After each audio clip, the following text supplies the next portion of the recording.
Anda kembali bersama kami di Sapa Indonesia Malam. Bagaimana perkembangan proses banding Indonesia terhadap sanksi dari WADA? Masih bersama kami Wakil Ketua Lembaga Anti Doping Indonesia, Reza Maulana. Ada juga Wakil Ketua Komisi 10 DPR RI, Abdul Fikri Fakih.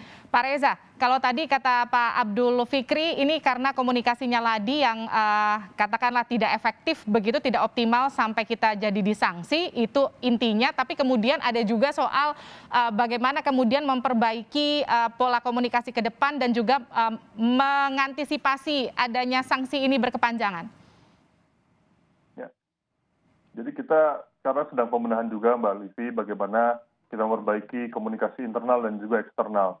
Dan segala macam hal-hal yang bersangkutan dengan hal administrasi dari komunikasi tersebut harus tercatat dengan baik, sehingga kalau dibutuhkan di kemudian harinya dapat dengan mudah kita recall. Begitu Mbak Livi. Oke, Pak Abdul Fikri, kalau tadi kita sempat tayangkan di SOT atau kutipan pernyataan sebelumnya dari Pak Dede Yusuf, katanya ini harus dipanggil semuanya oleh Komisi 10 untuk menjelaskan seperti apa duduk perkaranya sampai kemudian upaya lanjutannya. Anda setuju dengan hal ini ya?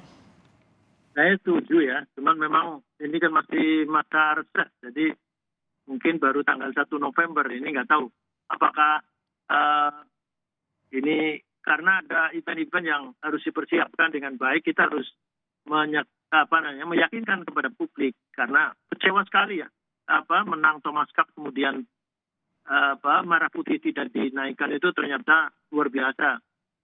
Publik itu protes begitu Pak, karena kebanggaan cabur Indonesia bulu tangkis, tapi kemudian ketika menang tidak bisa melihat merah putih, sehingga saya kira ini satu, saya setuju dengan Kang Dede Yusuf untuk mengundang beberapa pihak kalau perlu sebelum masa reses berakhir ya, asal ada persetujuan dari pimpinan Dewan. Kemudian saya mau nambahkan, sesungguhnya inilah saya kira ketiban campur ya, ngurus pelatih yang baru ini. Jadi kalau bisa sih tidak ada beban masa lalu. Oke. Jadi ya ini yang kalau bisa artinya hal-hal yang terkait dengan masa lalu harus sudah diselesaikan. Dan ada itu tunggakan, ada macam-macam segala macam. Saya kira kalau bisa ini mungkin lewat Mas Dr. Reza ini ya, saya kira supaya ini diselesaikan. Pokoknya tidak ada beban masa lalu, karena ke depan masyarakat ini kan sangat berharap supaya event-event internasional yang kali ini MotoGP, Formula E itu tadi, kemudian ada tuan rumah Piala Dunia U20, Piala Dunia Basketball dan seterusnya. Jangan sampai kemudian ini menjadi tidak percaya. Trust ini penting ya, saya kira begitu. Pak Reza, bagaimana kemudian upaya untuk paling tidak bisakah ini dipersingkat sanksi kita? Ya, Mbak Livi, upaya komunikasi dengan WADA khususnya sudah kami lakukan hampir setiap hari, dan informasi terbaru dari mereka adalah untuk Indonesia didampingi oleh Jepang Anti-Doping Agency untuk mempercepat proses dari compliance tadi.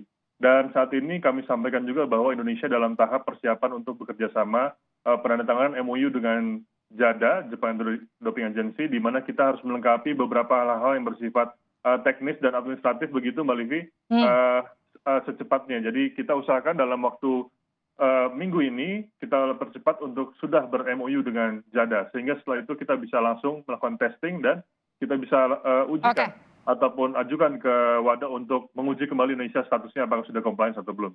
Itu harapan kita supaya sanksinya segera bisa dicabut, karena Presiden juga minta investigasi lengkap dan juga terbuka untuk publik, saking kecewanya kemarin ketika bendera Indonesia nggak bisa berkibar. Terima kasih telah bergabung bersama kami Ketua Komisi 10 DPR RI Abdul Fikri Fakih. Terima kasih juga Pak Reza Maulana, ini Wakil Ketua Lembaga Anti Doping Indonesia Ladi. Semoga kita semua berharap prosesnya bisa cepat, sanksinya bisa cepat dicabut. Diskusi